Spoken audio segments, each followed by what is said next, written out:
Hi, welcome back to the channel. Today I wanted to do the full review of my, new to me anyway, Oris Diver 65 or 65 Diver. Basically, this is a remake or a new interpretation of one of their vintage watches from, as the name would suggest, 1965. And it's one of those watches, when it came out, I always thought it looked really funky. It kind of had a good kind of vintage theme to it. And so I was quite lucky enough that I actually traded a Zin 556 anniversary and basically got this. I've been really happy with it. I really do like this watch.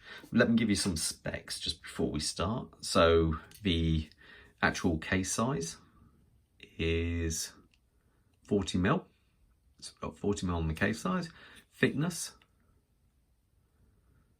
13.1.2. Most of that is taken up by that gorgeous dome sapphire crystal. The lug to lug, so say coming on 47mm, and the bracelets width here at the top 20mm. So there you go. Now this, I say, I've got it and I've really been impressed. I've been wearing it almost non-stop, and as it comes to timekeeping, it's excellent.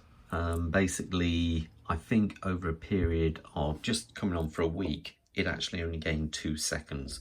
And to me, that's pretty damn good. The loom on the watch as well, I found to be really, really good. Basically, I'm quite smitten with it, really. It's not, it's not everyone's cup of tea. It is quite a slim watch, but I really enjoy it. As you can see, looking past that rather gorgeous domed crystal there, the dial has a very kind of unusual font, and this is again reminiscent of the old 65 Diver.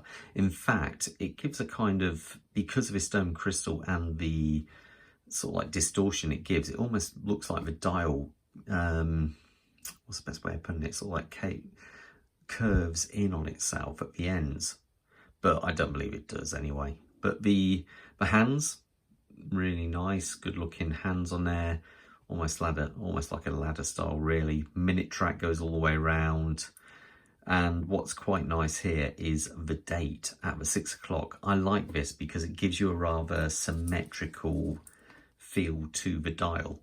If it was over at the 3 o'clock position, I somehow feel it just simply wouldn't be as nice.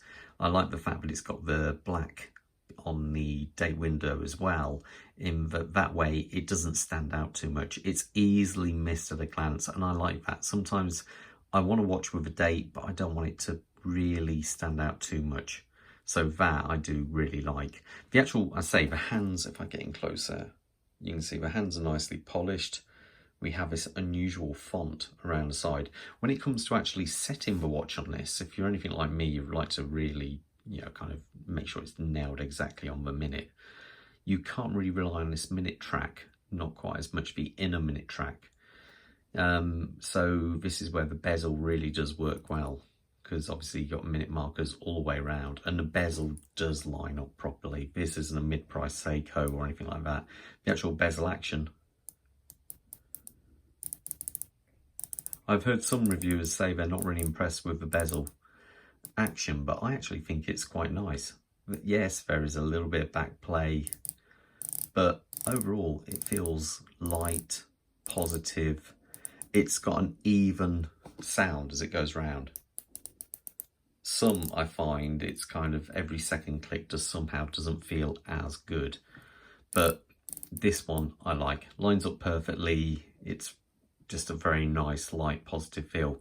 As you can see, the bezel insert is actually, I believe it's an aluminium bezel insert on this watch. I know lots of people like ceramic, and yes, the newer model is slightly different, but I don't think the newer model has anything on this one. This to me is, for me, my favourite of the whole series.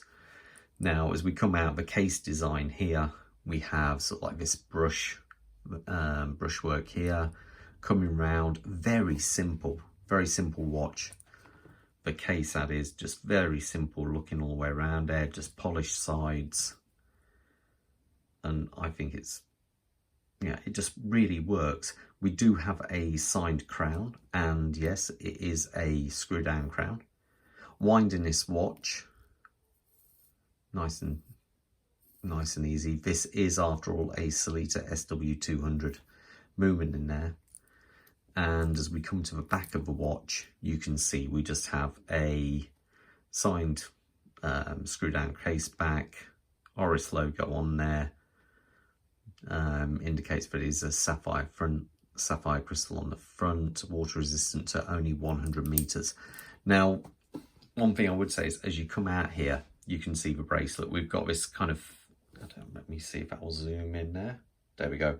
Fake riveting on the side, which again gives it that vintage feel.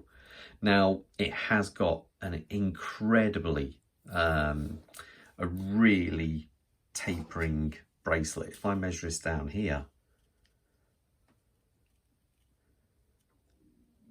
15.5 mil, so coming on for 16 mil really.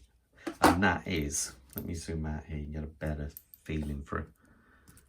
Now you see, look at that taper. That is insane, that taper. So it is quite a bit. Now it is simply brushed here. There are loads of marks on there, but as we all know, we can get rid of that with ease.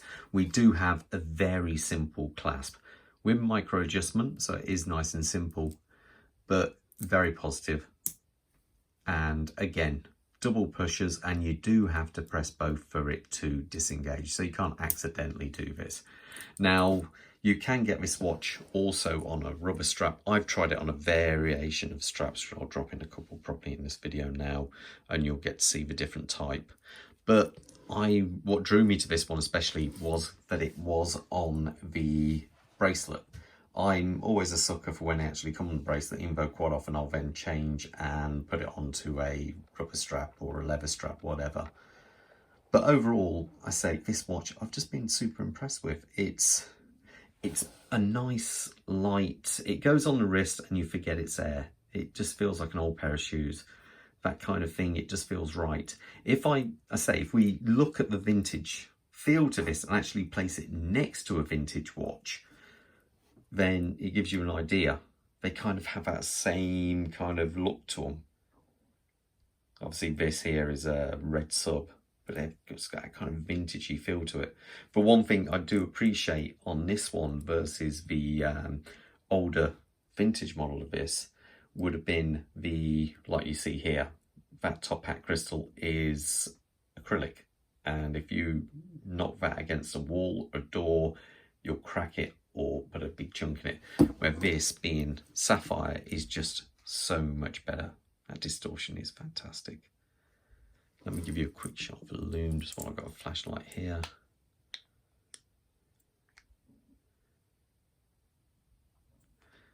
There you go, the lume is a fantastic colour, and I find it lasts all the way through the night, so I have no problem with that at all. Let me put this on my wrist so you can get an idea how it looks. Quick wrist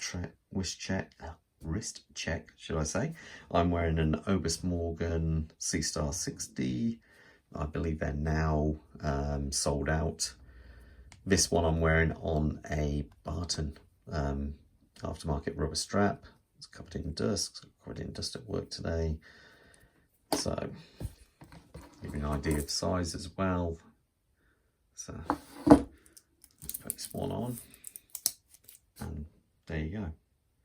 Now remember, my wrist size is a fraction over 7 inches, and to me, it looks absolutely spot on. No problems whatsoever. So there you go. Would I recommend it? Absolutely 100%. Now, being that it is an Oris watch, there's normally deals to be had. So I believe the RIP on this in the UK was around about £1,600. Now, realistically, if you haggle, you will get it cheaper. So it is one of those brands where you can actually get a good discount on there. So yeah, always try and look for a discount when you are buying one. But overall, I've been super happy.